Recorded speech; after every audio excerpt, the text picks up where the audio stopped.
Hello everyone, and welcome to another Tarot Chat with Jay. It's hashtag Tarot Extremes. This was a very fascinating tag, and I'm really thrilled to be taking part today.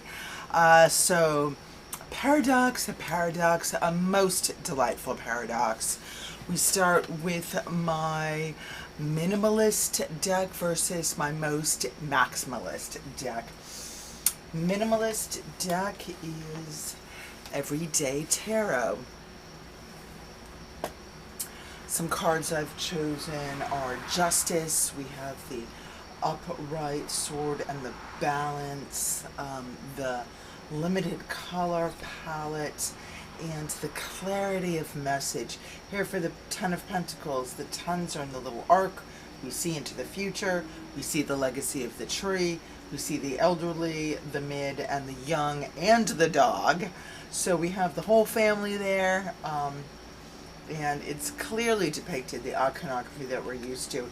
Here is a gorgeous Queen of Cups with starlight in her hair and the ocean in front of her. My busiest deck is Serpent Fire. I have the 7th edition by Delaney Wolfe, and the backs are busy. The gilding is busy. The borders are busy. The colors are busy. It has astrological symbols. This right here is the Ten of Swords, and the whole thing is in motion, black and white swirls.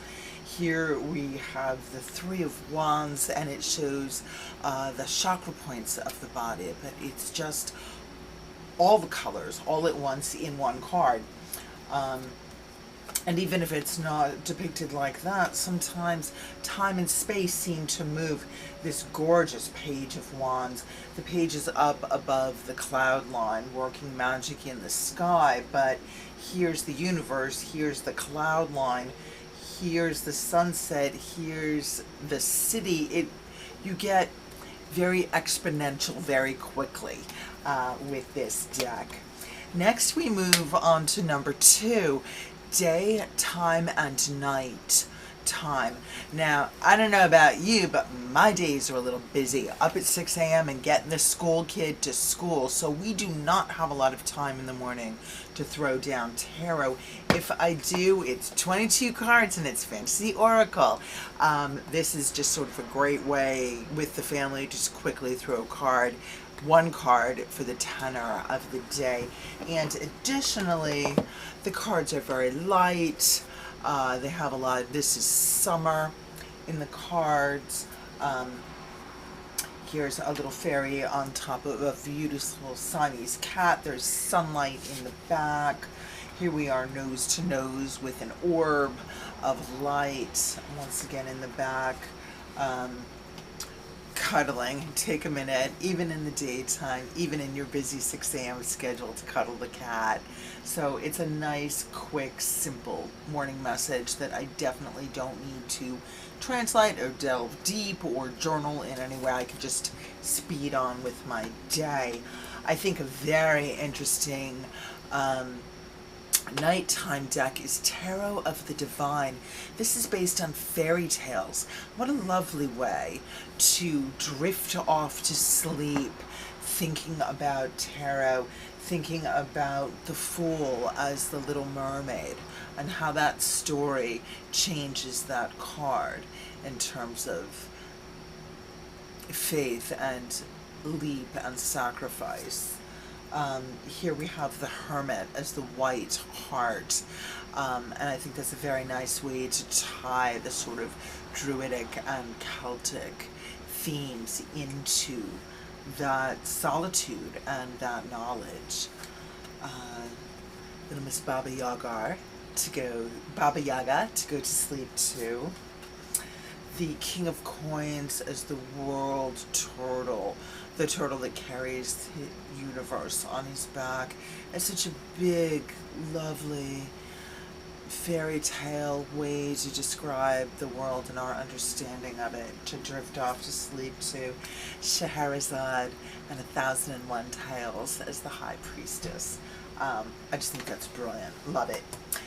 We come to the shuffling question. So, my best shuffle. What do I look for in a shuffle? The thing that first drew me to tarot. This is my University Books Ankh-Bat original 1970, and I can hear it, that tap, that whisper, that bridge. It's how I learned tarot, and that's the little song that the cards sing to me, that perhaps I chase ever after. Do you want to talk about bad tarot? What? I have a couple that could go in this category. What makes a tarot difficult to shuffle? Is it teeny tiny and gilded? Slightly rose petal? Doesn't make it the easiest thing to work with, but we forgive. We're moving on to comfort. Strangely, this might hurt. It is comfort and confrontational. So this might hurt is confrontational in that it will always tell me the truth. The Nine of Wands with the pens chewed by process. It's so tangible and true and real, and I understand this card. This Six of Pence and her bougie attitude, that difference between charity and ego pleasing. This card does not let me gloss that difference. Here we have the Two of Wands, and she's crafting her way. She's deciding her path. She's sitting there on the hood of her car that she's gassed up and checked the tire pressure and probably done the 17 points at the latest gas station. She decides where she goes. So, Judgment and Anubis. It is truly the heart and the feather. It strips it down to the truth. It truly is confrontational in that this deck sees me as I truly am, and I decided to answer the question that way. I think for a comfort deck, it's joie de vivre. This is just so sweet and so kind and so funny, and I fell in love with the Ten of Wands because she has all her little 9 of her wands. She's overburdened, and she's got her little tail here.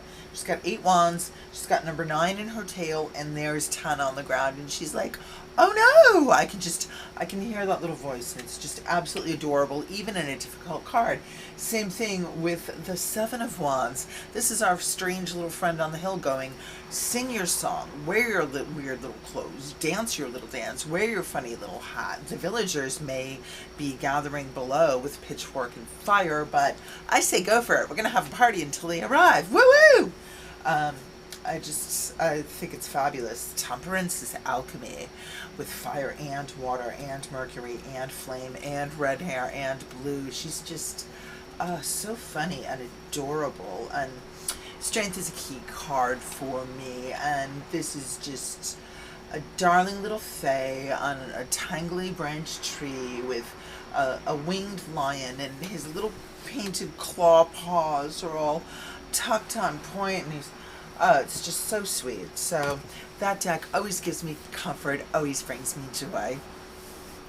We move on to every day and every so often, and this is a very interesting question for me to answer. So for every day, I chose Tarot of Mystical Moments. This is gorgeous every day. I learn something every day. It's exquisitely meaningful and poignant every day. I never understood the Sun card until I saw this card. This gives me such an exquisite way to see the Hermit as a mermaid atop a tower, fishing. Maybe luring, maybe not. The High Priestess behind velvet curtains with the ocean and sailing ships in her skirts. It's just so beautiful, and I never tire of it. The court cards are exquisite and always have something to tell me about the position in the court, about the queen, and about the suit, about pentacles. She shows me sovereignty and calmness. She also shows me earth and groundedness. Also fantastic in this Six of Swords, which is moving from calm waters, from choppy waters into calm. You can count the choppy waters, the six clouds, or you can count the calm island paradise, the six fronds in the palm tree. So there's just, every day I can come to these in a new and exciting way. My every so often is pure paradox. My every so often is my everyday witch, and it's the deck that I carry every day in my handbag. But I only pull it on only so often. If I'm stuck in line at the grocery store, if I truly need a tarot message and I don't have another deck with me, or the third instance that I use this gorgeous little deck is as an ambassador deck. If I'm working with a new deck that I don't quite understand, I'll use it as a translation deck. I'm working with runes right now, and it's helping a great deal, helping me crack that system. I love the world. She's tossing her hat with abandon. Here is the Seven of Cups, and it's all the possibilities that await you in the witch's magical store. Here we have our Ten of Wands, and she is heading uphill with a pile of broomsticks and her cat assisting. And I love this the Eight of Swords. The swords surround her. Her broom is beside her. Her hat is beside her. Everything's there. And her cat's pushing on the swords going, "Come on, mama. We can get out of this. We can do this.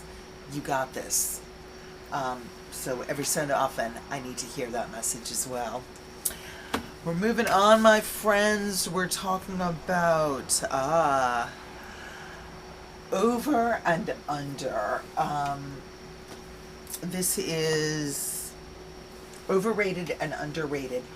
I love this deck. However, I think the pagan Other Worlds was overrated. I expected linen like a whisper, and this is a slidey, waxy deck that I find difficult to handle.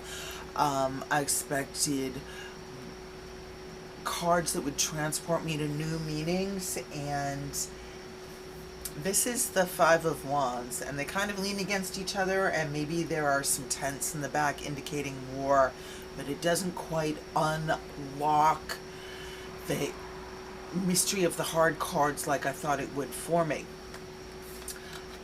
This is the Strength card. This is one of my key cards. This is a person with a really, really dark bear. In fact, the bear is so dark I don't really see what's going on here. It sort of could be a rock. So I think this Three of Swords. Don't like the swords. I don't like the clouds. There is no rain. I don't like the shape of the heart. So I think it's a little, that one is a little overrated. Underrated, Golden Tarot. Oh my goodness. This one is gorgeous, shiny, golden. Here is a Five of Wands. The wands are going everywhere, as are the people who are fighting. And it's a city, and it's a town behind it, and it's a cockerel, and it's sunlight. I can tell that even though we're in the broad light of day, the cock is crowing at an uncertain time. He's making some noise. This talks to me about the 15th century principalities of Italy and how there was no unity. This is a card that gives me something to work with. Death, gorgeous, pale, overarching with a skeleton and taking her tiny soul out of her mouth with flowers in her bier. The Ace of Wands on fire as an angel, crowned as above, so below. These cards are exquisite. The High Priestess with sword and book and mitre and her fearsome little dog. It's just, this is a deck. And the book is gorgeous, talks about the meaning of the cards, and talks about the art history items in the card, where the images are from, why they were chosen for this, and what the meaning behind the art and the tarot is as well. So that's my underrated. Lastly, my friends, we go to light work and dark work, and they're both Season of the Witch. For light, I'm looking at Beltane. Light work to me gives me vision work, fae, sacred images. It lets me chant and dance and channel my own voice. It allows me indulgence and time for self-reflection, to dance the maypole, to self-worship, and to phoenix out of my own ashes. My dark work deck is Seasons of the Witch, Samhain. These cards draw me to transformation, greet the darkness, ancestry. She's creeping with a halo in trees with an axe. Where is the wood pile? What took it down? What is left in your forest? What do you create with that timber? Here we manifest the dark moon and take time for silence on our journey through reflection. Oh my goodness, thank you so much, everyone.